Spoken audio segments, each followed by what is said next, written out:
The base woke before the sun did. Forward Base Echo sat at 4,000 feet in the mountains of eastern Afghanistan, wedged between two ridgelines that funneled cold air down through the compound every morning like a slow exhale from something ancient and indifferent. The structures were functional and nothing more. Prefabricated walls, gravel paths worn smooth by boots, a medical station that smelled of antiseptic and exhaustion. Supply depots stacked with equipment that arrived late and left faster than anyone planned. At 4 in the morning, when the sky was still black and the temperature had dropped well below freezing, the base was as quiet as it ever got. Sentries walked their posts. Generators hummed at the perimeter. The odd radio crackle broke the silence and dissolved back into it. That was the hour she ran. No one ordered her to. No one asked. There was no formation, no accountability role, no record kept of the small figure who appeared at the edge of the supply depot each morning before first light, stretched her calves against the concrete wall for exactly 45 seconds, checked the battered stopwatch, clipped to her wrist, and disappeared into the dark. She ran the same routes every morning, not jogging, running, the kind of running that had purpose behind it, a precision that most people would have mistaken for obsession if they had been awake to see it. She moved through the base the way water moves through a landscape, finding paths, reading surfaces, adjusting without breaking stride. Over the loose gravel near the motor pool, around the shallow depression beside the eastern fence where drainage pooled after rain, past the gap in the supply netting where the wind changed direction and created a 2-second blind zone for anyone watching from the guard tower. She noticed everything. She wrote none of it down during the run itself.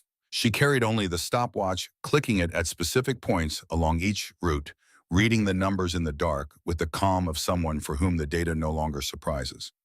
Afterward, back at the supply depot, she would open a small notebook and record what she had observed. Numbers mostly. Distances, elevation changes noted in fractions, terrain observations in shorthand that no one else could read. The notebook was old. The cover had gone soft at the corners. She kept it in the left breast pocket of her jacket, close enough to feel against her ribs when she breathed. Her name was Elena Ferris. She was 28 years old, 5'4", with dark brown hair, kept tied back so tight it pulled slightly at the temples.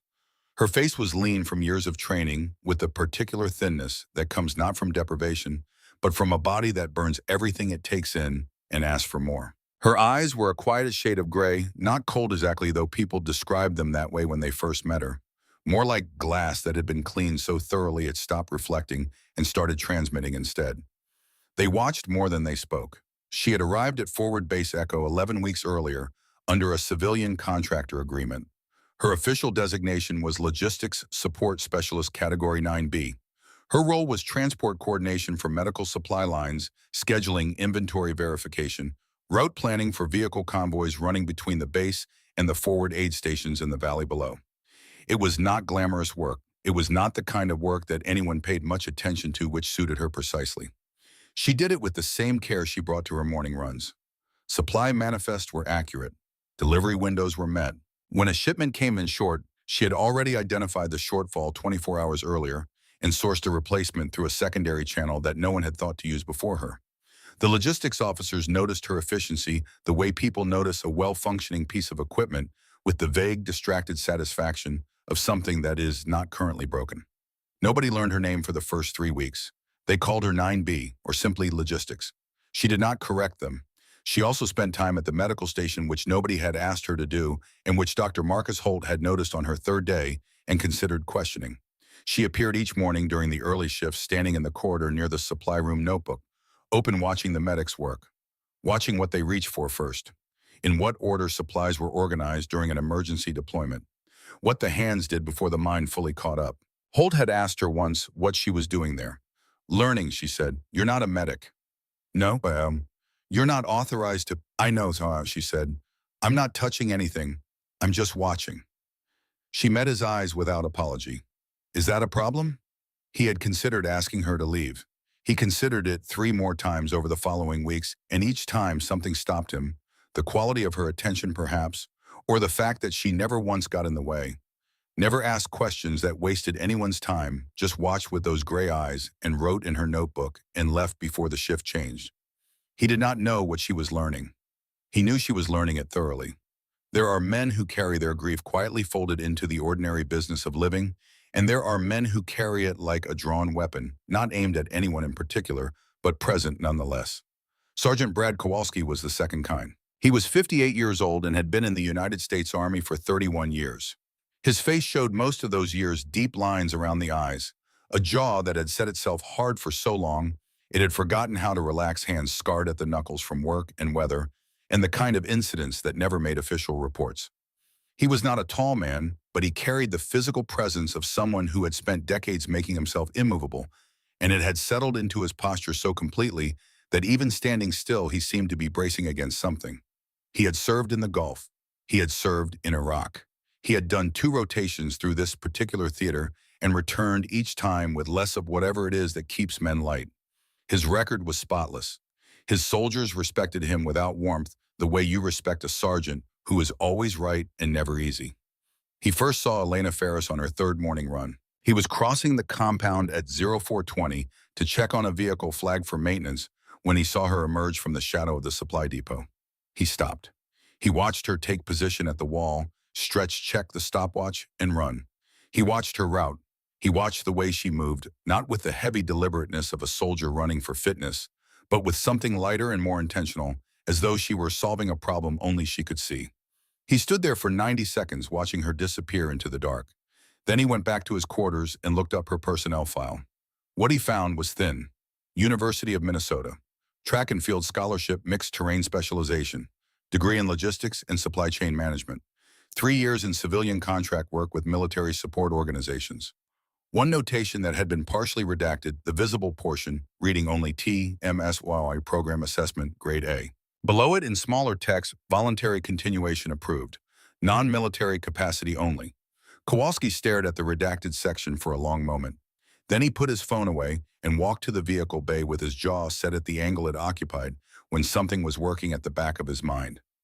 The next morning he made sure to be at the supply depot when she finished her run. She was sitting on the concrete step, writing in her notebook when he walked up. She did not look up immediately. He stood over her for a moment, waiting for the acknowledgement that did not come, and then said, "What are you mapping?" She looked up. Gray eyes, steady, not defensive, not nervous, just present. "Routes," she said. "For what?" "Emergencies." He looked at the notebook. "Let me see it." She held it out without hesitation, which surprised him. He took it and leafed through several pages. Numbers and shorthand notations and hand-drawn diagrams of the base's interior footprint, more detailed than anything in the official maps. One notation beside the North Trail read 9.1 seconds / clear if dry / 2 deviation points, mark A and B / viable. He closed the notebook and held it a moment longer than necessary. "The North Trail is listed as uncleared," he said, at minefield risk. "The last mine detection sweep was 14 months ago," she said. The sweep report documented only the eastern margin as actively hazardous. The western corridor, a strip approximately 4 feet wide, running adjacent to the drainage line, was noted as low probability in that same report. She paused. "I requested the original sweep documentation from the base records office on my 2nd day here. It's not restricted. The western corridor has a viable path if you know where the 2 deviation points are." He stared at her. "You pulled the sweep documentation on your 2nd day?" "Yes." "And you've been running that corridor?" 47 times, she said. "Different conditions. Rain, snow, darkness, full load. I've confirmed the safe path holds." He handed the notebook back. "You're a supply coordinator," he said. "Yes." "Not a route planner, not a soldier." "No," she said with the patience of someone repeating the obvious, because the other person needs to hear it, not because they have forgotten. "In 3 months at this base, there have been 4 incidents where medical supplies couldn't reach a forward position in time because the primary vehicle route was compromised. 2 of those delays exceeded 4 minutes. A pause. 4 minutes is the outer edge of the window for several categories of trauma intervention. I've been trying to understand if there's an alternative delivery method for scenarios where vehicles can't get through." Kowalski looked at her for a long moment. What he was actually looking for, though he would not have called it that, was the limit. He had been looking for it since he first saw her running in the dark. The place where intention would hit the wall of what a civilian body and a civilian mind could genuinely sustain. He had not found it yet in the notebook. He had not found it in her answers. This irritated him more than he expected. He turned and walked away without another word. What he did not say to her that morning, what he had never said to anyone at Forward Base Echo, because it was not the kind of thing a man says in a place where everyone is already carrying something, was that he had a brother named Derek. Private First Class Derek Kowalski, 24 years old when he died. 2 years into his first deployment, stationed at a forward operating base in the eastern mountains during a night patrol, extraction gone wrong. His team had taken casualties. They needed blood and coagulants within 4 minutes because the medic on the ground was watching the window close in real time, counting down with the specific and terrible precision that medics learn. The supplies were 40 seconds away in a vehicle. Then they were not, because the civilian contract driver who was supposed to move that vehicle made a decision in the dark that no training had fully prepared him for. He heard the gunfire. He got out of the vehicle and ran for cover. He was not a coward. He was simply a civilian who had reached the limit of what a civilian can be asked to endure in a combat zone, and that limit arrived 30 seconds too early. Derek died 4 minutes and 11 seconds after the request for supplies was transmitted. Brad Kowalski had read the incident report 43 times. He had the timeline memorized. He knew the exact gap between what was possible and what happened, and he had carried it for 5 years like a stone he could not set down. The version of that grief that was easiest to live with was the one where the limit was real and universal, where any civilian standing in that position would have made the same choice, where nothing could have changed the outcome, where it was simply bad luck and not a failure of character or training or will. That version required the limit to exist. He had been searching Elena Ferris for that limit since the morning he first saw her. It was not in her notebook. It was not in her answers. He did not know yet whether it was in her, and the uncertainty was doing something to the story he had been telling himself for 5 years. The base had its rhythms, and Elena moved inside them without disrupting them, which is itself a skill that most people never recognize as a skill. She was present without being intrusive. She spoke when addressed, and sometimes not even then. She ate at the same table in the mess hall each day, reading or writing, and the soldiers around her stopped noticing she was there the way you stop noticing furniture. The logistics officers had their language of low-level mockery, the kind of humor that functions as territory marking in enclosed spaces. They used it on Elena the way they would have used it on any civilian contractor who showed more initiative than her job description warranted. Someone called her the runner, and it stuck for a week until someone else started calling her Logistics 9B in a tone designed to reduce her to a file number, and that one stuck longer. She let it go. Not because she lacked the capacity to respond, but because she had allocated her attention to things that mattered and did not have any to spare for middle school politics. 3 weeks after her arrival, she presented a proposal to the logistics coordinator, Lieutenant Abernethy, suggesting that the base consider supplementing vehicle delivery protocols with a hand carry option for the North Trail in emergency scenarios where vehicle access was compromised. She had attached documentation, route assessment, timing data, weight capacity estimates, a comparison of 4 alternative paths with annotated risk evaluations. Abernethy read the first page and handed it back. "This isn't the Olympics," he said, which he thought was funny. The other officers laughed. Elena took the report folded. It returned it to her jacket pocket. "No," she agreed, "it's not." And she went back to her work. Kowalski was in the room. He did not laugh. He watched her fold the report and put it away with the careful, unhurried movements of someone placing something in storage rather than discarding it, and something about that distinction stayed with him for the rest of the day. The morning of the 43rd day at Forward Base Echo arrived like every other morning, cold, clear of the mountains, indifferent and enormous in the pre-dawn dark. Elena completed her route run at 0452, North Trail Corridor full pack simulated weight load. 9.1 seconds. She recorded the time in her notebook, noted a slight surface change near deviation point B, where frost had altered the gravel compaction, and adjusted her mental map of the route accordingly. She went to the mess hall, ate the same breakfast she ate every morning, and was at her station by 0600. By 0830, she was processing an inventory discrepancy in the pharmaceutical supplies when Dr. Holt came through the supply depot looking for a signature on a requisition form. He found her at her station, checked his watch with the air of a man who has more things to do than time to do them, and said without preamble, "The way you've been observing morning shifts at the medical station, I want you to stop." Elena looked up from the manifest. "All right," she said. Holt paused. He had been prepared for an argument, and the absence of one recalibrated him slightly. "Not because you've been in the way," he said, the qualifier arriving before he fully decided to offer it. "You haven't been, but it's irregular, and I should have addressed it earlier." "I understand," she said.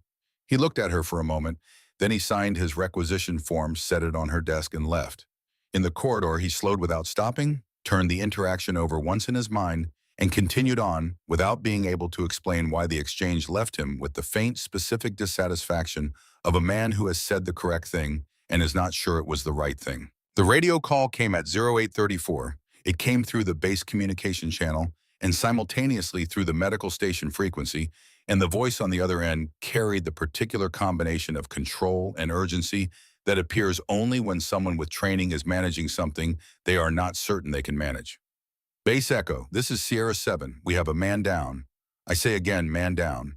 Penetrating abdominal trauma, significant blood loss.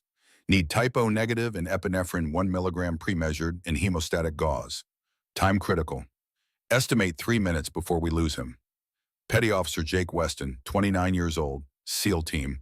He had taken shrapnel during a patrol extraction in the valley below the base, and his medic Danny Price was keeping him alive with his hands and his training and not much else, and the margin was measured in minutes. The supply depot had what was needed.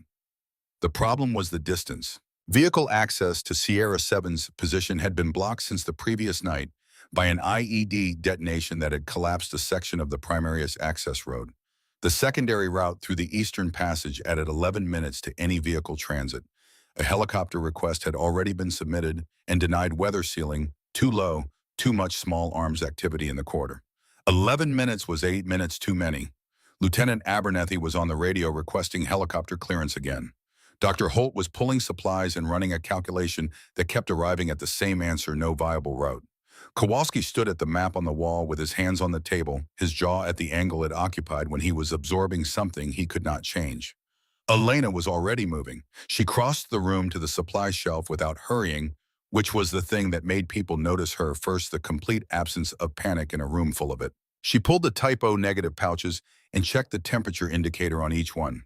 She selected the epinephrine vial and drew 1 milligram into a preloaded syringe with the practiced efficiency of someone who had watched this exact procedure performed dozens of times. She took the hemostatic gauze and the bandaging rolls and began arranging them in a specific order inside the small tactical medical bag, an order that made sense only if you knew what hands would need to find first in the dark. Nobody stopped her. Nobody in that moment had the presence of mind to stop anyone who appeared to know what they were doing. She unfolded the piece of paper from her jacket pocket and placed it flat on the table. The route map, hand-drawn, annotated in her careful shorthand, at the top of the North Trail corridor in pencil 9.1 seconds. Viable. I know this route, she said. The room went quiet in the way rooms go quiet when something has been said that reorders the available options. Kowalski turned from the map. He looked at her. He looked at the route map. He looked at the notation. That's the uncleared section, he said. Western Corridor, she said. The safe path I've been running. I documented the sweep report basis on my second day here. It's in my proposal file, which nobody read. She put her finger on the paper. Deviation point A at the 2-second mark step, right 8 inches. Deviation point B at the 6-second mark angle left, maintain stride. I hold the line between those 2 points and the risk profile is manageable. She looked at him. I've run it 47 times, in snow and rain and darkness, with full load. Dr. Holt crossed his arms. We need proper evacuation protocol, not 2 minutes and 40 seconds, Elena said. Not loud, not impatient, accurate. The helicopter is grounded. The vehicle route adds 11 minutes. The North Trail at running pace is 9 seconds. She looked at him directly. Tell me a better option. He did not. Nobody did. Kowalski stood very still. He was looking at her face, not at the map, not at the supplies she had already packed, but at her face, and he was running the calculation he had been running since Derek died. The one about limits, the one about the civilian body and the civilian mind, and the specific place where preparation ends and catastrophe begins. He was looking for that place in her expression, the place where the fear lived. What he found was not fearlessness. He had been a soldier too long to mistake composure for the absence of fear. What he saw in her face was someone who had already moved past the decision, who had processed whatever fear was present and filed it somewhere it could not interfere with the work. Her hands were steady, her breathing was controlled. She was looking at him with the patience of someone who has prepared for this exact conversation and is waiting for it to end so the real thing can begin. The radio crackled, Price's voice quieter now. Base Echo, I'm running out of time. Colonel James Hartley had entered the depot in the last 30 seconds. He stood at the door reading the room the way 55 years and 3 decades of command had taught him to read rooms fast, complete with the particular calm of a man who has made urgent decisions so many times that urgency itself has become familiar. He looked at the map. He looked at the supplies in Elena's hands. He looked at Kowalski. Kowalski said after 3 seconds, "She's mapped the Western Corridor 47 times. Hartley looked at Elena. "If you can do it," he said, "go." She adjusted the bag one final time. Both straps tight centered, nothing that would shift. She clipped the additional supply packet to her left forearm with 2 quick movements. She did not look at the room. She took her position at the depot exit. Weight forward, left foot back. The stance of someone who has stood at starting lines since she was 14 years old and whose body remembers what that means. She had 47 runs of this route stored in her body like a language learned so thoroughly it no longer requires thought. Every surface change, every compression point, every fraction of a second accounted for. Deviation point A at the 2 second mark, deviation point B at 6. Hold the line. She had run it in snow, in rain, in the dark when her hands were numb and her eyes were watering. She had run it 3 weeks earlier when she was sick and had told no one because there was no one to tell because the data needed to be current. 47 times, 9.1 seconds average, 8.8 best. She needed 8.8. Someone in the room drew a breath. She ran. The camera on the perimeter tower recorded it. People would later watch the footage and struggle to articulate what made it different from ordinary running. It was not only the speed, it was the quality of the movement, the absence of hesitation, the way the route seemed to fit her, like a memory she was moving through rather than a path she was discovering. The small corrections at deviation point A and deviation point B, barely visible at camera distance, looked less like decisions and more like water finding the level it has always known. 8 seconds, 9 seconds. The green signal light on the field radio at forward base echo flashed twice. Danny Price's hands were already working before his brain fully processed the sound of someone arriving beside him in the dark. He registered a figure dropping to one knee, a medical bag swinging forward in a single fluid motion, the supplies arranged in exactly the order he needed, typo negative. First epinephrine ready in a pre-drawn syringe, hemostatic gauze on top, where his hands would find it without searching. He worked. He did not ask questions. He did not look up. Petty Officer Jake Weston felt the pain change. That is the first sign, not that it stops, but that it shifts, that the direction has reversed, that the margin is moving right instead of wrong. He would survive. He did not know that yet, but his body was beginning to understand it. Back at the supply depot, the room held his breath for 9 seconds. That contained a great deal more than 9 seconds. Then the green light. Price's voice on the radio reporting status. The controlled language of people who are going to be okay. The specific quality of silence in a room where catastrophe has just declined to arrive. Kowalski stood at the map on the wall. He had not moved. He was looking at the North Trail notation 9.1 seconds. Viable. He was thinking about Derek not the way he usually thought about Derek as a wound as a 4-minute gap between possible and actual. He was thinking about the shape of what had just happened. One person, no weapon, no vehicle, no rank, just preparation and composure, and a route she had run 47 times in the dark so that when it mattered, 9 seconds was enough. He did not know yet what was buried in the classified file that General Thomas Calloway would open in the coming days. He did not know about TMSOI or the program that had trained Elena Ferris and then buried her in paperwork. He did not know about the competition in Poland or about Marco Ferris lying in a VA hospital in Colorado with a closed file and an unanswered question. He knew only what he had seen. And what he had seen had done something to the story he had been telling himself for 5 years in the specific way that true things displace the stories we tell to survive them. In the corridor outside the depot, Elena had returned. She was removing the empty medical bag from her back with the same unhurried care she brought to everything. She checked the stopwatch, made a notation in her notebook, looked up and found Kowalski looking at her across the room. She did not perform anything for the audience that was beginning to notice her. She just looked at him, steady, direct, the same great clarity as always. But Kowalski had been reading people for 31 years, and he had been watching her long enough to notice the thing beneath the surface. Not pride, not satisfaction. Something quieter and more specific than either of those things. The look of someone who has moved forward, one step in a journey that started a long time ago and still has a long way to go.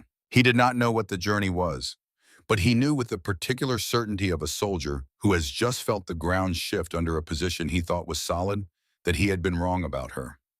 He just did not know yet how wrong. The base did not celebrate. That was the first thing that struck anyone paying attention. The machine of the base absorbed the event and moved forward, because that is what bases do and what the people inside them learn to do, because the alternative is to stop and feel the full weight of how close things came to going differently, and that weight is not something you can carry in a place where the next crisis is always in the approach. Reports were filed, radio frequencies cleared.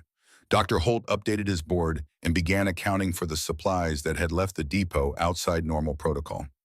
Abernethy sat at his desk, staring at paperwork with the expression of a man trying to find the category for something that does not fit any of his categories. Elena Ferris returned her equipment to the supply shelf. She folded her route map and put it back in her jacket pocket. She made 3 additional notations in her notebook: timing adjustments, a detail about the gravel surface near deviation point B that had shifted during the run, a note about the weight distribution of the medical bag relative to her stride. Then she sat down at her station and returned to her supply manifest. The stopwatch read 9.3 seconds, slightly slower than her best training time. She noted it. She would adjust. Kowalski watched her from across the room for half a minute. Then he walked out. General Thomas Calloway arrived at Forward Base Echo at 1400 hours. He came by helicopter, which cleared a weather ceiling that had grounded everything else that morning, because generals occupy a different relationship with weather than the rest of the military. He was 62 years old, compact, in the way that men who have spent their lives in difficult terrain tend to be nothing unnecessary, everything load-bearing. His face had the quality of old leather, not from vanity, but from decades of conditions that did not take requests. He had been briefed on the incident during the flight. He had read the report twice. He had watched the perimeter camera footage on a tablet with the sound of rotors overhead, and he had watched it 3 times before putting it down and looking out the window at the mountains below. He came to the supply depot first, not the command center, not Hartley's office. The supply depot where Elena Ferris was still working through her afternoon manifest, because that was where the thing had happened, and that was where he needed to start. He stood in the doorway a moment before entering, with the look of a man calibrating the distance between what he was told and what is actually true. Then he walked to Elena's station and placed a folder on the desk beside her manifest. She looked at it. She looked at him. She did not reach for it. "You know what that is," he said. "Yes," she said. "How long have you been waiting for someone to open it?" She considered this with the same careful attention she gave everything. 5 years, she said, since the program closed. Calloway pulled a chair from the adjacent station and sat across from her. He had sat across from a great many people in a great many rooms over 30 years, and he had developed the skill of making a room feel smaller than it was, not through intimidation, but through focus, through an attention that had the effect of making you feel there was nothing else in the world occupying his mind. "Tell me why you stayed," he said. "You already know why I said, Mom," she said. "I know what the file says. I want to know what isn't in it." Outside, the base moved through its afternoon rhythms: vehicles, radio traffic, the distant sound of Calloway's helicopter being refueled at the landing pad. The ordinary sounds of a place where ordinary things happen around extraordinary ones. "There were 7 of us in the TMSSC program," she said. "I was the youngest. We trained for 14 months. Obstacle courses, load-bearing runs, terrain navigation, emergency supply protocols under simulated combat conditions." She paused. "The accident happened in the final week of the evaluation cycle. 3 people were seriously injured. The program director decided the liability exceeded the utility, and the program was shut down. The official report said equipment failure. And unofficially, her voice held its even register. The safety protocol that failed was not equipment. It was a decision. Someone chose to skip a radar calibration check during a live fire exercise because the schedule was running behind. 3 people paid for that decision with their bodies." A pause. "One of them was my brother." Calloway held her gaze. He had read the partial file. He knew about Marco Ferris, the injury, the transfer to the VA hospital in Colorado, the closed status of his case. What the file did not carry, and what he was understanding now for the first time, was the shape of the choice Elena had made 5 years ago, when the program ended and the other volunteers went home. She had not gone home. She had re-entered the civilian contractor pool and spent 5 years moving through bases in this theater, finding assignments that kept her within range of the military command structure, waiting for the right combination of clearance and circumstance, and a general with enough authority to open a sealed file. "You've been here the whole time," Calloway said. "My this base," she said. "But here, yes. He opened the folder. He turned it so she could see the contents, the program summary, the training records, the incident report with its careful language about equipment malfunction, and its careful avoidance of the word decision. He watched her face as she looked at it, steady, contained, not the absence of feeling, but the disciplined management of it. Your training scores, he said. I want you to know I read them before I came here, before I saw the footage this morning. He turned to a specific page. Decision-making under pressure, route optimization. What the instructors called tactical empathy, understanding what is needed in a crisis before the people in the crisis can articulate it. He looked at her. These scores are not within the normal range. Across 7 participants in 14 months of program history, no one else came close. Elena said nothing. After the program closed, I received a recommendation from the program director. He turned to the back page. His note reads, subject demonstrates unusual combination of physical capability and operational intelligence. Refuses all leadership roles but demonstrates natural capacity to appear exactly where needed, exactly when needed, with exactly what is required. Recommend utilization in support capacity where unique skills can preserve life without requiring her to take it. He closed the folder. I never acted on it. The program was classified and the recommendation was buried with it. He met her eyes. I'm sorry for that.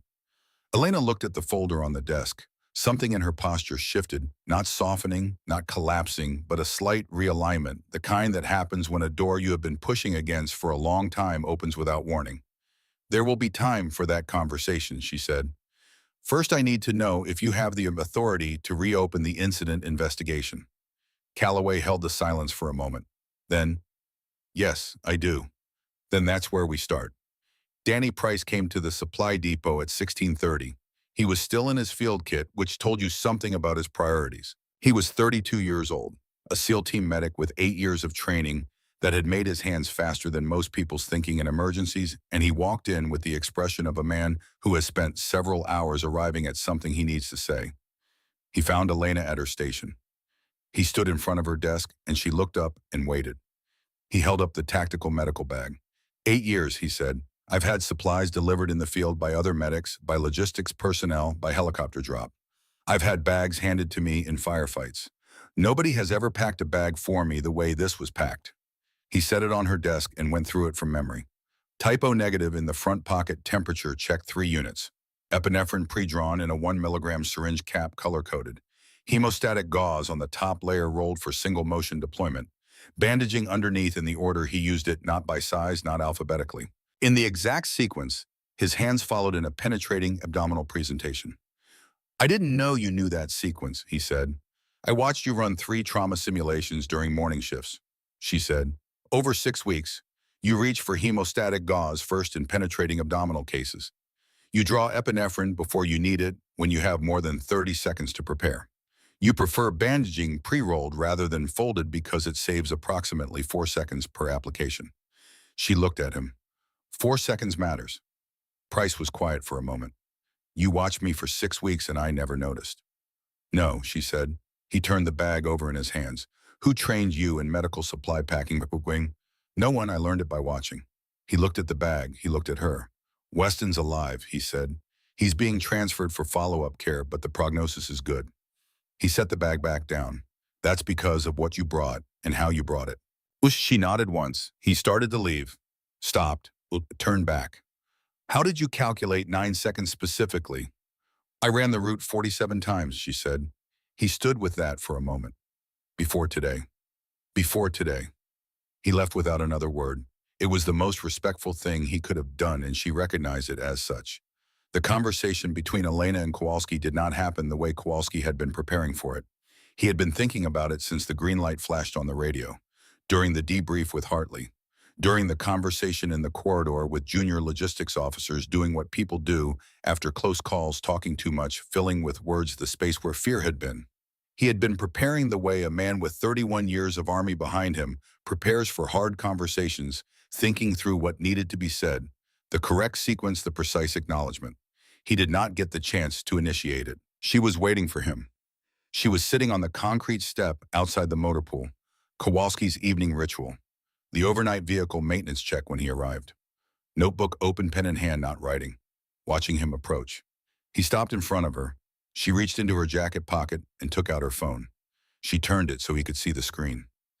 The man in the photograph was 31 years old, which you could estimate from the face, but the face had the particular quality of absence that appears when the person behind it is not fully occupying the space. He was in a hospital bed, the specific white of V, a facility walls, the specific arrangement of those railings. His eyes were open, but unfocused. His left hand rested on the blanket with the stillness of a hand whose owner has lost much of the motor control that makes hands expressive. Marco Ferris, she said, my brother. He was 26 when the TMSI accident happened. He was the best runner in the program. She put the phone away. He will never run again. Limited motor function on his left side. Significant cognitive impairment from the hypoxic injury he sustained during the incident. He's been in the VA hospital in Colorado for 5 years. He doesn't always know my name when I visit. Kowalski held her gaze. He did not look away. He wanted to be exactly what the program was building, she said. Someone who could go where vehicles couldn't, deliver what was needed when standard methods failed. He believed in it completely. He would have been extraordinary. She put the phone away. I think you understand something about losing a person like that. Kowalski sat down on the step beside her. Not across from her, beside her. Both of them understood the difference. Derek was 24, he said. He told it plainly, the way he had never told it to anyone, because the people around him had always either already known it or been people he needed to remain strong in front of, and Elena was neither. He told her about Bravo 9, about the timeline, about the 43 readings of the incident report, and the specific weight of 4 minutes and 11 seconds carried every day for 5 years. The civilian driver who abandoned the vehicle, he said. I spent 2 years furious at him, and then I ran out of fury and kept the grief and directed it at the next available civilian who walked into a support role and looked like they didn't belong. He looked at his hands. I convinced myself that what I was doing was protecting the mission, that I was identifying the limit before it cost someone their life. A pause. I was protecting something, just not the mission. Elena looked at the motor pool. The vehicles sat patient and indifferent in their bays. The alternative to the limit existing, she said quietly, is that it was a decision, and that a different decision was possible, and that the people who made the wrong one are accountable. She paused. That's what I've been trying to establish for 5 years. Not about Derek, about Marco and the 2 others who were hurt because someone decided a schedule mattered more than a safety protocol. Kowalski turned and looked at her fully. Same wound, she said. Different angle. He was quiet for a long time. Then he said, I put my grief on you because it was easier than carrying it correctly. Elena said nothing, which was not the same as agreement or absolution, and he heard the distinction and he respected it more than if she had simply forgiven him. They sat there for a while longer. The bass moved around them in its evening rhythms. Neither of them spoke further because there was nothing that needed to be said. Yet the important thing had been acknowledged and the rest would take time, and both of them were people who understood how to be patient with time. Eventually she got up, put her notebook in her pocket, and walked back toward the supply depot. Kowalski stayed on the step for a while longer, looking at nothing in particular. He was thinking about the thing he needed to do next, the thing that could not be done privately, that required a different kind of space and a different kind of witness. But that was not yet. That would come when he was ready to say it the right way in front of the right people without flinching. Calloway called Elena to the command briefing room at 1900 hours. Kowalski was already there. So was Hartley and Dr. Holt and Staff Sergeant Ryan Stroud, who commanded the SEAL team and had come up from the valley once Weston was stable. On the table in the center of the room, Calloway had placed 2 items. The first was the TMSI folder.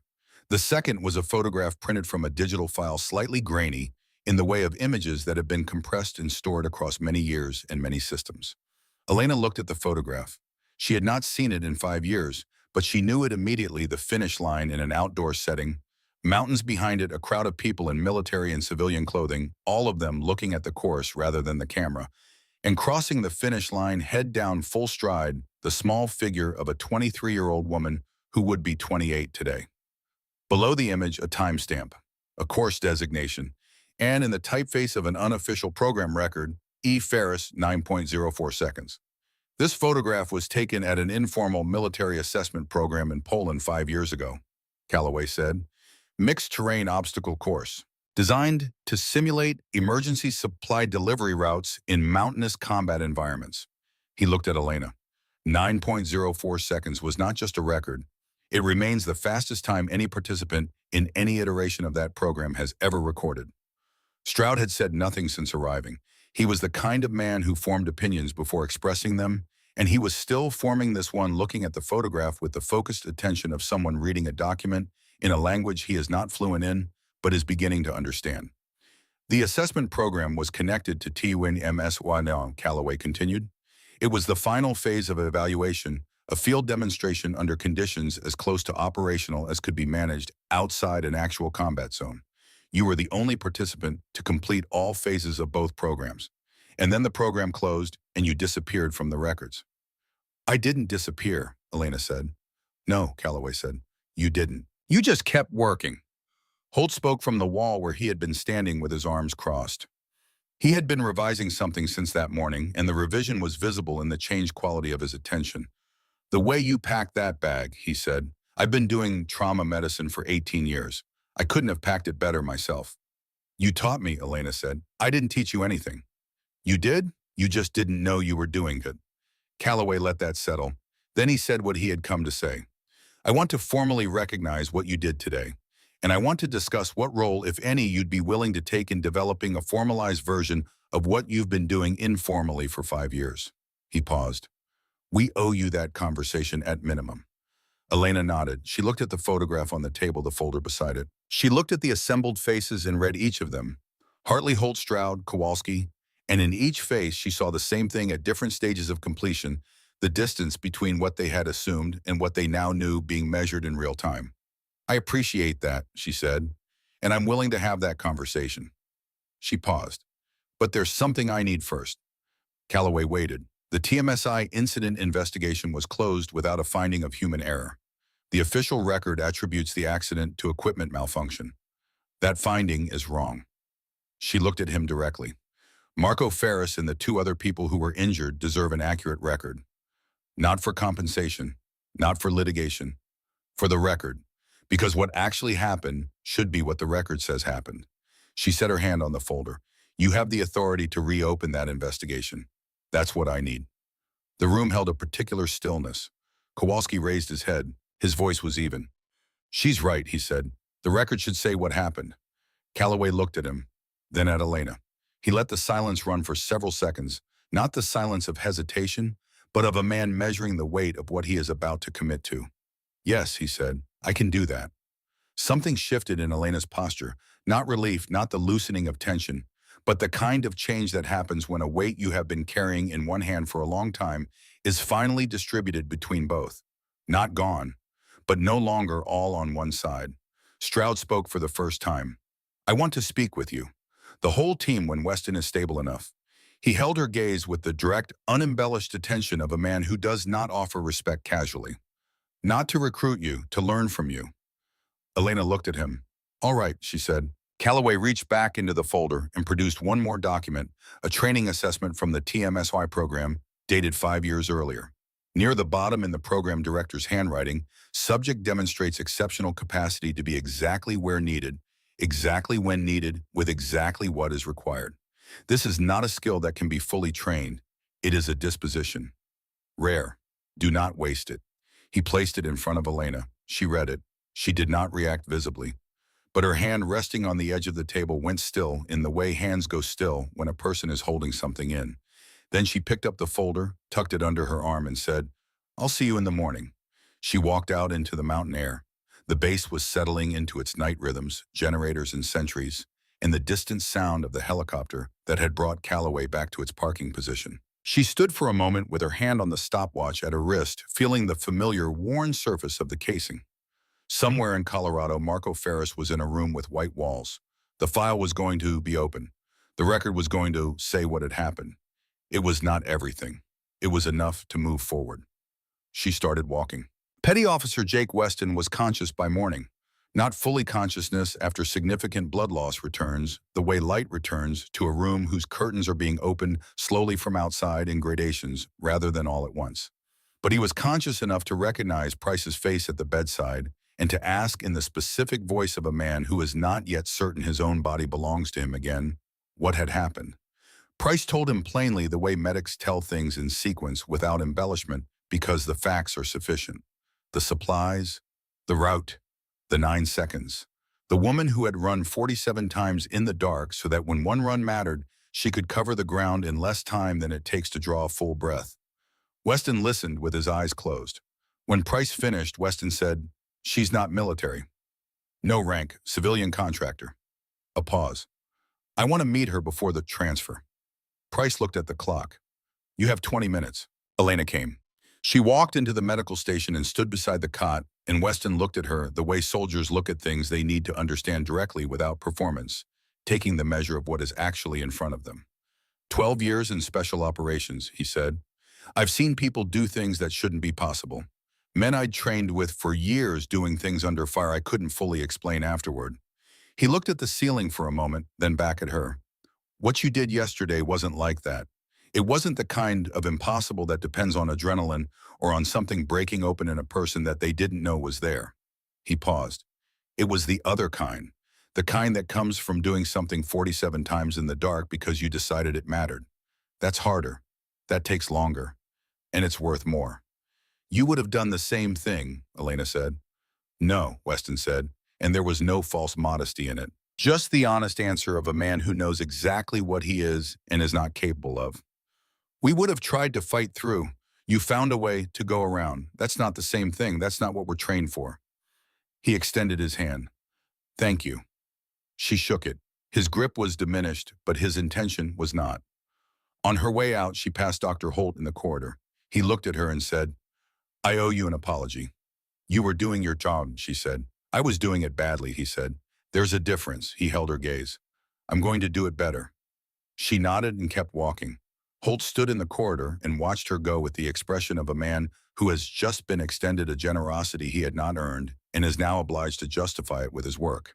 The meeting with the SEAL team happened 3 days later after the immediate operational tempo had settled enough to permit the kind of conversation that requires people to sit down and stay seated. Stroud had requested it and framed it carefully as a learning session, not a debrief, not a ceremony. Just a room with 9 people in it, one of whom had developed an understanding that the others needed. They met in the secondary briefing room, smaller than the command center, holding the atmosphere of a space used for serious things without the formality that larger rooms impose. 8 SEAL team members.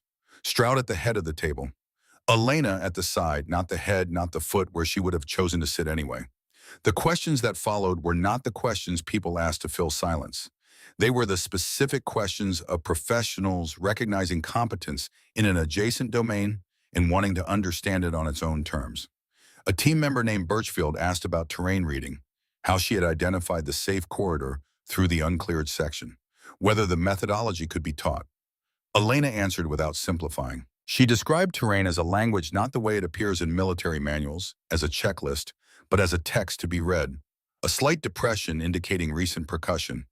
A debris pattern showing where a sniper's line of sight is blocked by structure. A surface shift telling you whether the next step will hold or give. The terrain records what has been happening to it, she said. If you learn to read that record, it tells you how to move through it.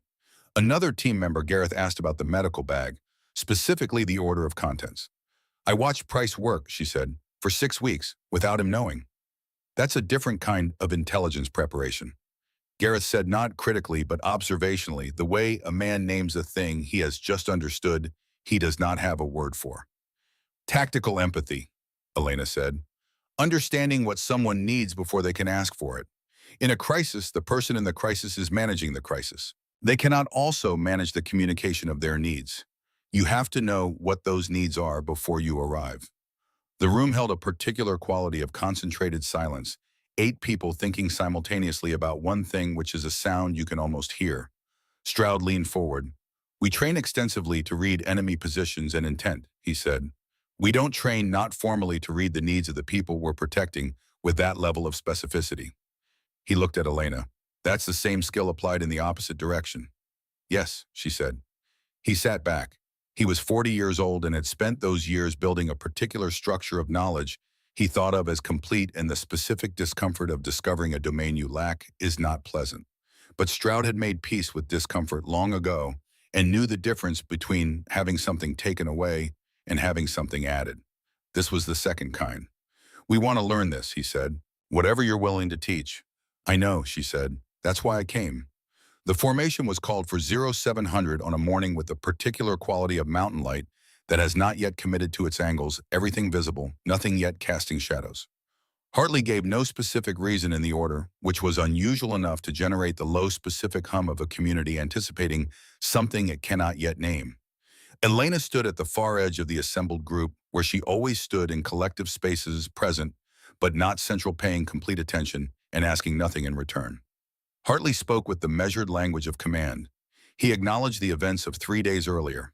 He spoke about Elena by name, which was the first time most of the base had heard her name spoken aloud in an official context. He spoke about TMSI, about the classified file that Calloway had opened, about the formal recognition that would be submitted. And then he said Sergeant Kowalski. A pause with weight in it. Kowalski stepped forward. He was in his full uniform, which he wore with the ease of a man for whom a uniform has never been a costume. He stood in front of the formation with his hands at his sides and his jaw set, and he looked out at the assembled faces until he found Elena at the edge of the crowd. He held her gaze. He said, "I've been in this army for 31 years. I've served with people who were the best at what they did and people who weren't it, and I've watched the consequences of both. I've used what I know to judge who belongs and who doesn't." A pause. 3 days ago, I was wrong about a person. The formation was absolutely still.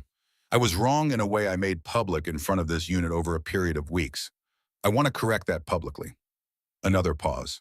Elena Ferris did something 3 days ago that none of us, none of the trained, ranked, experienced military personnel at this base found a way to do.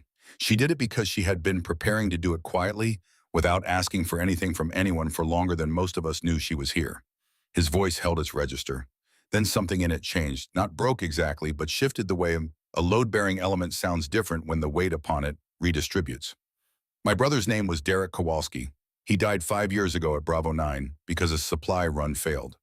I've been carrying that ever since, and I've been putting it in the wrong places on people who didn't cause it and didn't deserve it. He looked at Elena, and his voice carried the controlled quality of a man who has decided to say a hard thing without flinching, and is doing exactly that.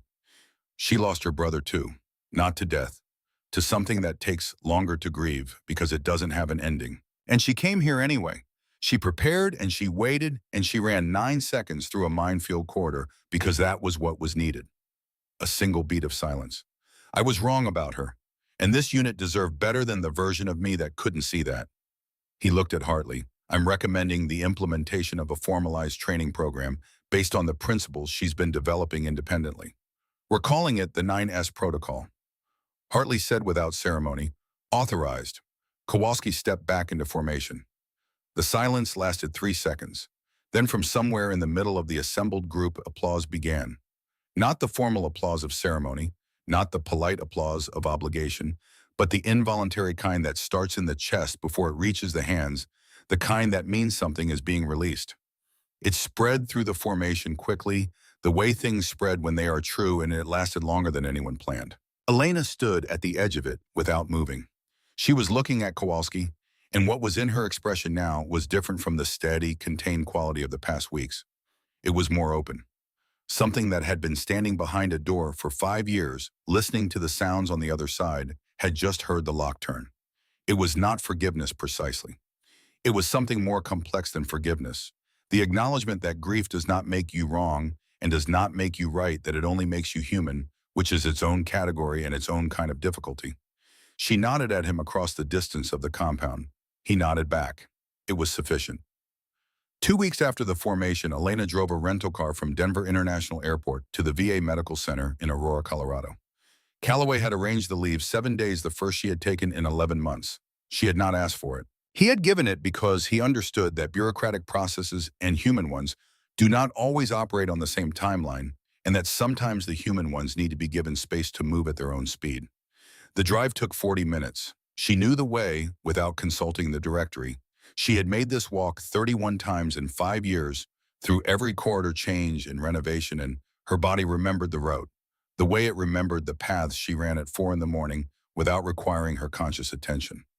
Marco Ferris was sitting up when she arrived. He was 31 years old, and he looked younger than that in the way that people look younger when a significant portion of their life has been spent in the suspended state of a body that is present but not fully occupied. His left hand rested on the blanket with the stillness of a hand whose owner has lost most of the voluntary motor function that makes hands expressive. But his eyes, when he looked up and saw her at the door, had the light. The specific light of the good days when the connection between her face and her name and what they were to each other was accessible to him, and the person she had grown up with was visible behind the person the accident had made. "Elena," he said.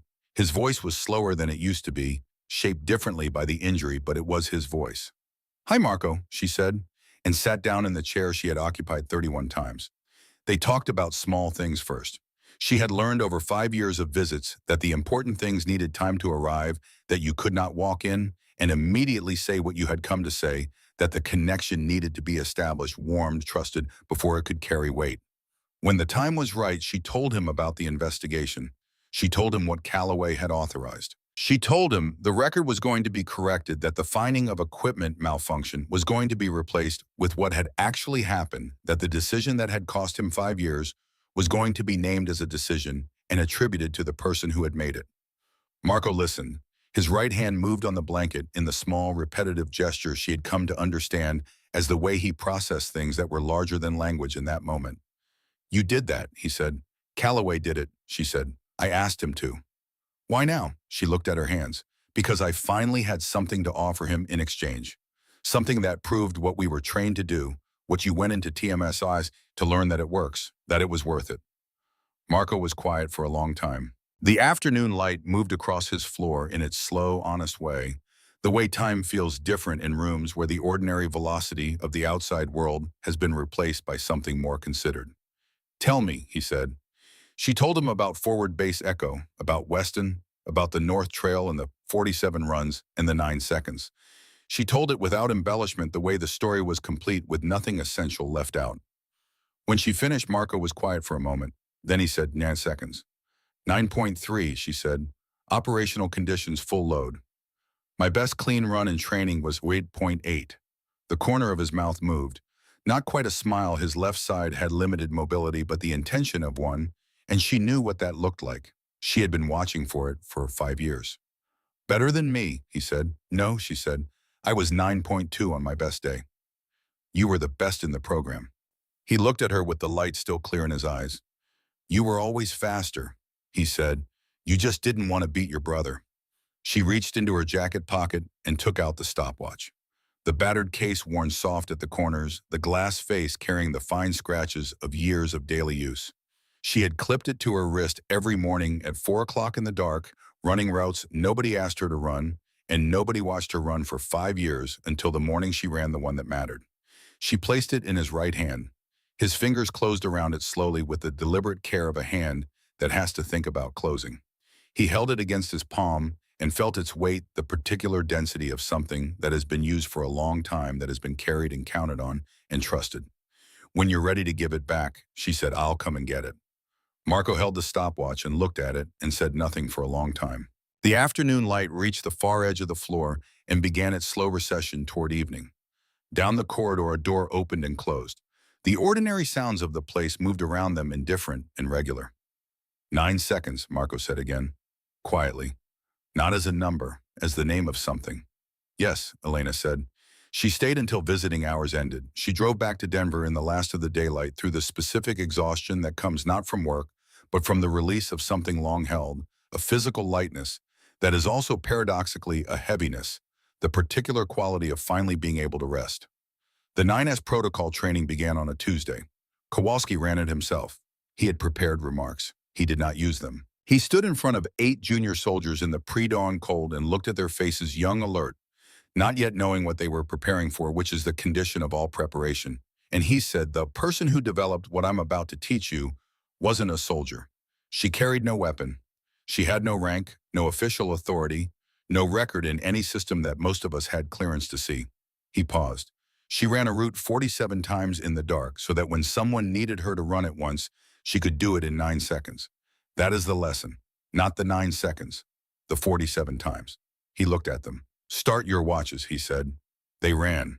Within 30 days, a request arrived from a civilian emergency services organization in the Pacific Northwest. Within 2 months, from a military medical unit in Germany. Then from a search and rescue coordinator in New Mexico.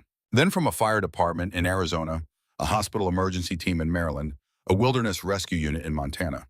Elena wrote the training documentation herself, 43 pages. Not a manual. She had seen enough military manuals to know what they were built for and what they were not, and what she was trying to transmit did not belong in that kind of language. She wrote it as a series of observations, an invitation to look at things already present that had simply not been seen.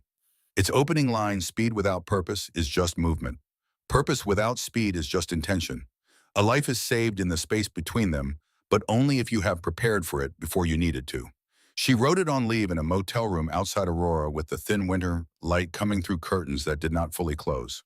She wrote it the way she ran, with complete attention. Nothing wasted, each element placed where it would be found when needed. The letter arrived at Forward Base Echo 6 weeks after Elena returned from Colorado. It was addressed to the woman who ran in 9 seconds, which was enough to route it through the base mail system to Hartley's office. Hartley set it on Elena's desk with a single sentence, "I think this one is for you."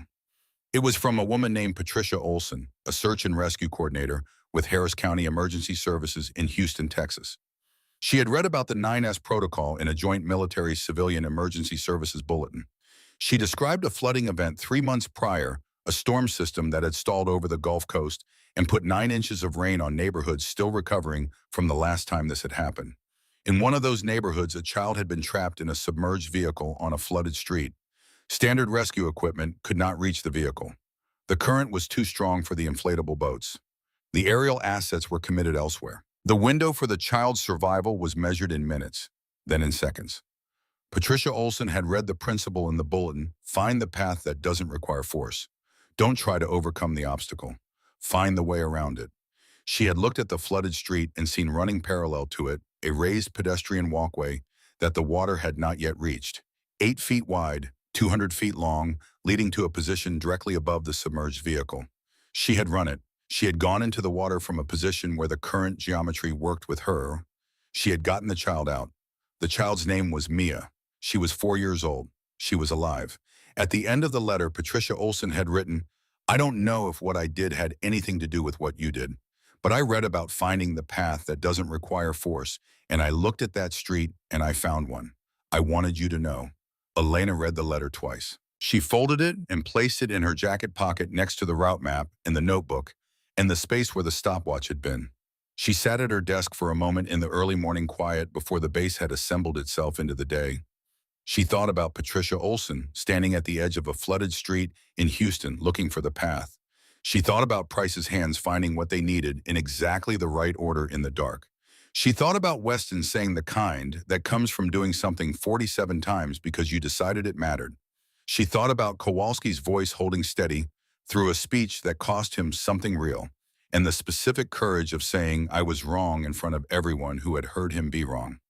She thought about Marco's fingers closing around the stopwatch in that VA hospital room, the light in his eyes on a good day. She opened her notebook to a clean page. At the top, the date. Below it, a number, 9.3 seconds. Operational conditions, full load. She looked at it for a moment. Then she closed the notebook, stood up, and walked to the depot exit. She stretched her calves against the concrete wall for 45 seconds.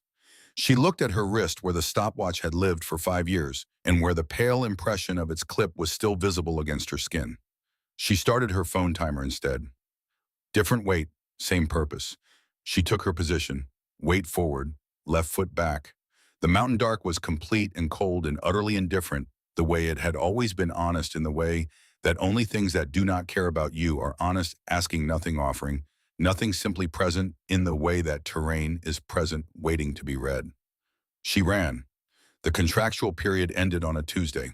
She packed her kit before anyone else was awake, the same hour she had always packed, the same hour she had always run, the quiet, dark hour that had always belonged to her. She left the route notebook on her desk labeled with the date and the base designation filed with the operational documentation as she had been trained to do. She said goodbye to Kowalski in the half-light before the base assembled itself for morning at the motor pool, where their first real conversation had begun. She had brought nothing to give him, and he had nothing to give her, which was the correct way for this particular goodbye between people who had already exchanged what needed to be exchanged. He walked with her toward the vehicle. Neither of them spoke for most of it. At the vehicle door, he stopped. "The 47 runs," he said. "That's the lesson." Yes, she said, not the 9 seconds. No, she said, never the 9 seconds. He nodded. She got in the vehicle. She did not look back, which was not indifference. It was the particular respect of someone who understands that some partings are not diminished by a final look and are not elevated by one either, that what was said was enough and what was done was enough, and that the work now was simply to go forward. The stopwatch was mounted 6 weeks later in a display case at the entrance to the Forward Base Echo Supply Depot. Hartley had arranged it. He chose a simple case glass-fronted at eye level just inside the entrance so that anyone moving in or out of the space would pass it. The placard below it was plain type, nothing elaborate, 9 seconds. In the right hands, a lifetime. E. Ferris. Forward Base Echo. Soldiers began to stop in front of it, not always for long, sometimes for only a few seconds, which carried their own resonance now. They would look at the stopped face of the old stopwatch, worn soft at the corners from years of daily contact, and they would read the placard, and they would carry something of it with them when they walked out. Some touched the glass. Kowalski stopped in front of it on the morning it was installed alone before the base had come through. He stood there long enough to think about Derek and about what 4 minutes and 11 seconds had meant for 5 years, and about what 9 seconds had meant when it was run by someone who had prepared for it 47 times in the dark while he was looking for her limit. He put his hand flat against the glass, not a gesture of sentiment, or not only that, the pressure of a hand against glass that says, I see this. I understand what it cost. I will carry it correctly from here. Then he walked out into the compound and began the day. The TMSI investigation concluded 4 months later. The official record was amended. The finding of equipment malfunction was replaced with an accurate account of what had happened, a decision made by a specific person at a specific time in the specific context of a schedule running behind and a safety protocol treated as optional. The person who had made that decision was no longer in a position to be held operationally accountable. But the record now said what had happened. The record was accurate. Marco Farias and the 2 other people injured in the TMS Washi accident received formal written acknowledgments from the Department of the Army. The language was careful and official and insufficient in the way that institutional language is always insufficient when it is trying to hold the weight of something human. But it said what it needed to say. It named what had happened. It confirmed that the people who were hurt had been hurt because of a choice that should not have been made, and that the record of their service had been corrected accordingly. Elena read the letter 3 times before she drove to Aurora to bring it to Marco. He held it in his right hand for a long time. The afternoon light moved across his floor in its slow, honest way. His eyes held the recognition, a good day, and she was grateful for it, quietly, without expecting the next one. It's enough, he said finally. She was not entirely sure it was, but she knew what he meant. He meant that the record said what happened. He meant that the thing that had been unnamed for 5 years now had a name. He meant that the 5 years she had spent in mountain bases at 4 in the morning, running routes no one asked her to run in the dark, had arrived at something true. She stayed until visiting hours ended. On the drive back to Denver, she thought about Mia in Houston, 4 years old and alive. She thought about the 43 pages of training documentation being read in firehouses and hospitals and search and rescue units she would never visit. She thought about young soldiers running routes they had mapped themselves, writing numbers in small notebooks, learning by repetition and precision what it means to be exactly where you need to be before you are needed there. She thought about the stopwatch in its display case, its mechanism finally worn through, unable to run, but still present, still teaching. A stopped clock still tells you something.